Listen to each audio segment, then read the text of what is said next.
Salam. Şunun bir Merkezi Asya'nın kadimi halklarından biri olan Türkmenlerin tarihini kısaca sizin bilen paylaşıyoruz. Gelecek videolarda Türkmen halkının unutulan tarihinin sesi olmağına sinanışıyoruz. Oyun tehram yapma bugün, kökün kaim saklı bugün, ağdalılık ölsün bugün. Onların medeniyeti tarih boyu dünyanın baylığına koşup koştu. Yöne her şu vakitte onlar hem İran'da hem de Türkmenistan'da batış altında yaşarlar. Bu tarih onların yaddan çıkarılmadığını görkezmek için şu yerde. Türkmenler bunlarca yıl bundan ola Merkezi Asya'nın giyin çöllerinde emel edilen köklü bir halktır. Selçuk İmperyası'nın esaslandırıcıları olan Türkmenler tarih boyu ulu imperyalara öy elçiliği ettiler. Hazır derya etrağında tarih yazar yaprağında. Yöne hazırki İran ve Türkmenistan semtlerine olur öz medeniyetlerini korumak uğrundaki görüşlerinin içindeler.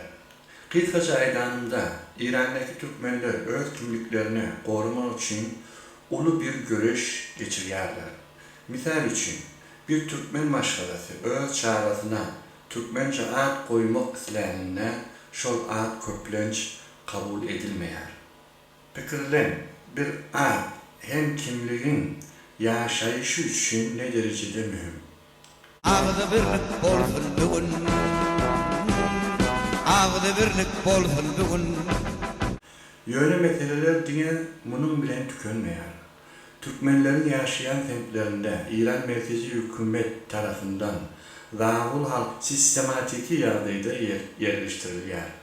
Bunun maksadı Türkmen semtlerinin demografik düzümünü büyütmek ve Türkmenlerin cemiyatçılık gücünü kavuşturmaktadır. Hat beteri, Türkmen tayhanların öz topraklarını yitiriyorlar. Şol topraklar Zağul halkına veriliyor. Türkmenler öz geçim çeşmelerinden mahrum ediliyor ve iktisadi taydan ecizlenip göçmek mecburunda kaldırıyorlar. Oyun tehram yapma bugün, kökün kaim saklı bugün, ağdalılık ölsün bugün. Polisiye güçlerine seyredilende Türkmen semtlerinin hem Türkmenlerden sayılanmayan hopsuzluk işgalleri işleyer.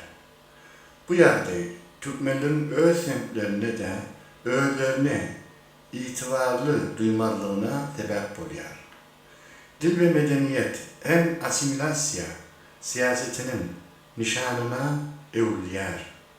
Türkmenler öz dillerinde bilim alıp bilen oklar ve Türkmençe gündelik durmuşta ila sürüşürlüyor. Türkmenlerin değer olan festivalleri ve medeni çareleri bolsa ya yitiriliyor ya da düğünden etkilenmiyor. Bunun manisi Türkmen halkının bay mirasının kemkemden yok edilmeyidir. Beyik dağlan ayıkına, Serdar Ruşlun yaylıkına. İran'da Türkmenlere karşı uğranılan beylikli durumlar şulardır. İktisadi ayrı başkalık. Türkmenlerin yaşayan semtlerinde iktisadi maya oyunlar az ve iş mümkünçülükleri az olup yaşayış derecesine getirdiler. Siyasi vekillerin yokluğu. Türkmenler yerli ve milli dolandırışta yeterli derecede vekilçilik edilmeyerler. Bu bolsa hukuklarını korumak kıyınlaştırıyor. Türkmenistan meselesini ele al. Seyahat ağatlığının çeklendirilmeyi. Türkmenistan hakimiyetleri daşarı yurtlarda yaşayan rayatlarının pasaportlarını tazelemekten yüz eğiliyorlar. Bunun neticesinde onların seyahat azatlığı çeklendiriliyor ve ağır kıyınçılıklarla tedavi oluyorlar. Söz ve metbuat azatlığının bolmazlığı. Yurtta metbuat bir devlet gödegeçliğinde saklanıyor. Araçlı jurnalistika ve söz azadlığı diyen yani yok. Hükümeti tenkit edenler, ilerleme, fiziki zorluk ve esassız türme cezaları bilen %100 bolýarlar. Türkmenistan resmi taýdan bir taraf yurt hükmünde çıkış etse de Rusya bilen iktisadi, siyasi ve medeni uğurlarda güçlü bağlanışları saklayar.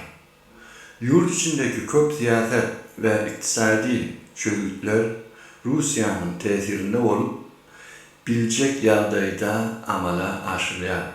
Türkmen halkı bu kıyınçılıklara qaramazdan öz kimliklerini korumak için görüşmeyi devam ediyor. Onların sesi olmak, görüşlerini eşittirmek bizim hermenin borcumuz.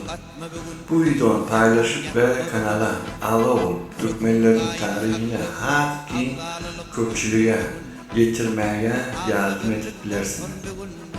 Ve Türkmenler için düşünce öğretmeye koltuğu vermenizi haiş ediliyor. Kolluğun için çok sağlık olun.